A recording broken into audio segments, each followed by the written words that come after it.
여러분 안녕하세요. 행운의 신사주 풍수입니다. 자, 풍수 구운 시대는 불의 기운이 강한 시기라고 제가 여러 번 말씀드렸었죠. 사실 24년부터 구운이 시작됐지만 실질적으로 구운이 시작된 것은 뭐 한 2, 3년 전부터 이렇게 본격적으로 시작됐다고 보시면 됩니다. 지금은 이제 24년인데 24년에는 이제 구운이 완전하게 시작된 시기이고요.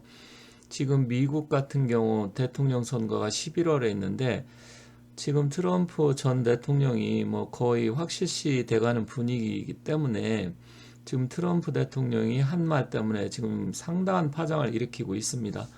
나토 같은 경우 방위비 분담금 그것 때문에 실질적으로 이제는 뭐 미국과 나토의 관계가 트럼프 대통령이 다시 재선이 된다고 하면 전에보다도 훨씬 더 상황이 좋지 않게 흘러갈 가능성이 높고요. 또한 우리 대한민국도 한미 동맹에 관계된 부분이 상당한 여러 가지 혼선을 일으킬 가능성이 큽니다. 더군다나 트럼프 대통령 당시에 김정은을 만나서 굉장히 우리 국민들한테 상당한 뭐 사실 이제 뭐 좌파 쪽보다는 보수 쪽에 계신 분들한테 많은 실망감을 준 것도 사실입니다. 그렇기 때문에 이분이 또다시 대통령이 당선된다고 하면 여러 가지 지금 예측 가능한 일들이 뭐 말을 안 해도 여러 가지가 나오고 있는데 실질적으로 우리나라도 굉장히 많은 파장을 일으킬 것 같습니다. 그 중에서 한 가지가 핵무기인데 과연 우리 대한민국이 핵무기 보유를 해야 되는지 그런 부분에 대해서 알아보겠습니다. 풍수 8운 시기에서 9운 시기로 완전하게 넘어갔는데 2024년부터 43년까지 풍수 9운 시기고 또한 풍수 9운은 남쪽의 기운이 있고 남쪽은 화의 기운이고 불의 시대다 이렇게 말씀드렸습니다. 그래서 제가 이제 여러 가지 말씀드리면서 우리나라 방위산업 또 우주산업 이런 것도 전에 말씀드렸죠. 또 원자력 이런 부분도 말씀드렸는데 이 원자력에는 사실 뭐 제가 핵무기에 대해서 전에 언급을 잠시 했었는데 사실 풍수 구운 시대는 우리나라가 핵무기를 가질 가능성이 큽니다. 전에 트럼프 대통령 당시에도 그때도 사실은 그런 이야기가 오고 갔어요. 그리고 우리나라도 방위비 분담금이 연간 한 1조 정도 되는데 거의 뭐 5배 이상을 증액을 시켜달라 이런 식으로 해서 상당히 그때 여러 가지 혼란스러운 상황이 발생했었는데 앞으로 또 이런 일이 발생합니다. 그렇다고 하면 만약에 이것을 안 해준다 그러면 미군 철수를 한다 이런 이야기도 그때도 오고 갔었잖아요. 그래서 우리나라도 자체 방위력 증강 차원에서 이제는 핵무기를 보유할 시점이 됐다. 미국도 어느 정도 그러한 부분에 대해서 일부 뭐 이제 뭐 전체는 아니지만 일부 전문가라든지 아니면 영향력 행사하는 분들이 한국에 대해서 핵무기 보유에 대해서 어느 정도 긍정적으로 많이 흘러간 것도 사실입니다. 지금 바이든 대통령 시대에서는 뭐 해구산에 대해서 이야기가 오고 가고 있기 때문에 잠시 잦아들었지만 트럼프 대통령이 당선이 되면 거의 그 부분이 다시 논란이 상당히 많이 될 것이다. 이렇게 보여집니다. 그리고 실제로 구은 시대는 불의 시대이기 때문에 우리나라도 핵무기를 보유할 가능성이 상당히 높다. 이렇게 저는 생각을 합니다. 그런데 트럼프 대통령이 며칠 전 유세할 때 나토의 방위비 분담금 여기에 대해서 많이 이야기를 했었는데 오늘 또 그런 이야기를 했습니다. 그래서 여기 보면 기사에 트럼프 연일 방위비 공세 돈 안 내는 나토 회원국은 보호 안 한다. 이 정도까지 지금 나오고 있어서 나토가 지금 발칵 뒤집어졌습니다. 그리고 실질적으로 뭐 푸틴 대통령이 하고 싶은 대로 하게 내버려 둔다. 사실 저는 그 얘기를 듣고 정말 충격을 받았습니다. 이분이 과연 우리 한미 동맹도 파장을 일으키겠지만 전 세계에서 미국의 위치, 역할 이런 부분에서 확실하게 인지를 하고 있는 사람인지 저는 전에도 언젠가 이야기한 것 같은 저는 트럼프 대통령을 개인적으로 좋아하지 않습니다. 상당히 돈키호테적인 그런 게 강하고요. 사실 종잡을 수가 없어요, 이 사람은.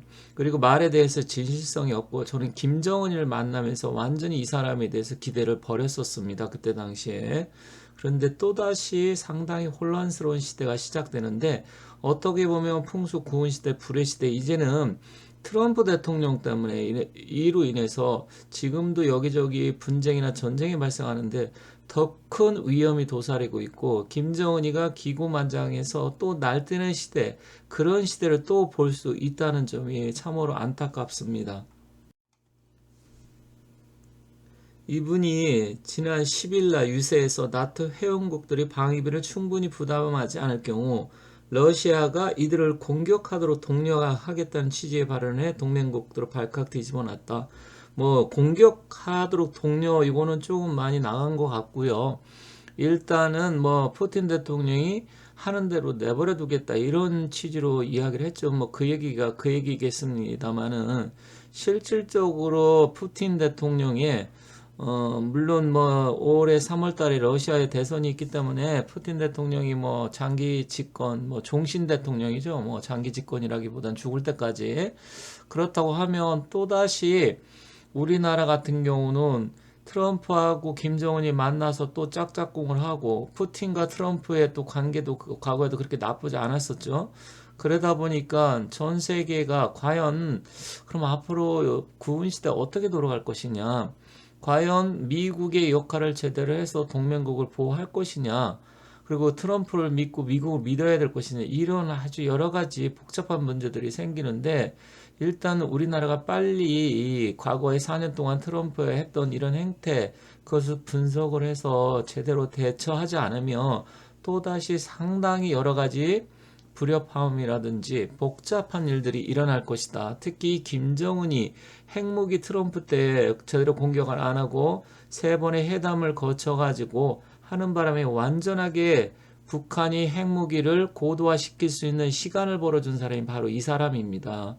물론 지금 현재 상황에서 바이든 대통령도 어떻게 하지를 못하고 있어. 이미 북한에 다 핵 보유를 했기 때문에. 그런데 그 황금 같은 시간을 트럼프가 김정은을 만나줌으로 해서 그때 모든 부분이 완벽하게 끝나버렸다. 저는 이렇게 생각을 하고 있습니다. 그래서 이 트럼프를 믿어야 될 것이냐, 또 보수 측에서 일부 굉장히 좋아하는 사람들도 많습니다. 그렇기 때문에 굉장히 복잡한 상황인데, 사실은 저는 뭐 이 사람 개인에 대해서 그렇게 긍정적으로 생각하지 않는다는 점을 계속해서 말씀드립니다. 자, 이 기사는 2018년 기사인데요. 이때도 뭐라 그랬습니까? 트럼프, 김정은과 관계가 훌륭하다. 그리고 북 문제 매우 잘 진행 중이다. 그런데 하나도 해결을 못했어요. 이 사람이 김정은을 만남으로 해서 모든 게 다 흐트러져 버렸습니다. 저는 그때 이 사람을 정말 이해할 수가 없었는데, 뭐 그때 이제 화염과 분노해서 어쩌고저쩌고 하는데, 이 트럼프에 대해서 진정성을 저도 뭐 그때 당시 완전히 내려놨는데 믿을 수가 없다. 이 사람은 자기가 노벨 평화상 타는 거라든지 어떻게 보면 장사꾼 스타일이고 진정성이 없기 때문에 어떤 이야기를 해도 믿음이 가지 않는다. 근데 보수층에서는 굉장히 이 사람에 대해서 긍정적으로 생각하고, 또 일부 많은 뭐 박사님들도 좋아하는 사람들이 많던데, 물론 뭐 그분들과 저는 생각이 좀 다릅니다. 이 사람이 4년 동안 해놓은 게 하나도 없고, 그 기간 동안 북한이 완전히 김정은을 전 세계에, 그리고 완전히 그 독재자 악의 축에서 트럼프가 만나줌으로써 몸값도 올려놨었고 굉장히 복잡한 일을 많이 만들어 놨기 때문에, 일단은 앞으로 향후 또 김정은이를 살려줄 가능성이 크다. 그게 가장 저로서는 안타깝습니다. 사실 김정은이의 수명은 저는 길어야 뭐 5년에서 10년 사이라 이렇게 보고 있는데, 트럼프 대통령이 또 당선이 돼서 또 기간을 연장시켜준다. 그렇게 되면 우리 한반도엔 불행한 일이 생긴다, 이렇게 보고 있습니다. 그렇지만 미국에서도 일부 전문가들이 북 핵 보유에 대해서 오히려 한반도에 뭐 안정이 된다, 그리고 우리나라도 뭐 핵 보유를 뭐 이제 보유하는 게 좋겠다. 그런데 북한의 핵 보유가 오히려 한반도에 안정을 유지시킬 수 있다, 이 얘기하는 사람도 있고, 또 대한민국 자체도 또 핵을 보유하는 게 좋겠다, 이렇게 이야기하는 사람도 있어서, 미국도 공화당 민주당의 싱크탱크에 따라서, 그리고 과거에 정부에서 일한 사람들에 따라서 좀 다르기 때문에 헷갈리기는 합니다. 하지만 일단은 뭐 주한 미군이 철수한다고 하면 우리나라는 명분상 이제 강력하게 핵 보유하는 수밖에 없겠죠. 물론 트럼프 대통령이 된다 하더라도 주한 미군 철수는 저는 어렵다고 생각을 합니다. 그거는 뭐 미 의회에 또 의결을 상하면 거쳐야 될 문제이고 트럼프 대통령이 마음대로 할 수 있는 문제는 아니에요. 그렇기 때문에 그게 쉽게 그렇게 된다고 보지는 않지만 일단 우리도 미국만 믿고 이제는 더 이상 해구산을 믿고 미국을 믿고 트럼프 대통령을 믿고 할 수는 없다 이렇게 생각을 합니다. 향후 어떻게 전개가 될지 좀 지켜봐야 되겠지만 제가 생각했을 때는 이제는 불의 시대고 우리나라도 핵무기를 보유할 시점이 됐다. 그리고 실제로 핵을 보유할 가능성이 높아졌다. 이렇게 생각하면서 마치도록 하겠습니다. 지금까지 시청해 주셔서 감사합니다.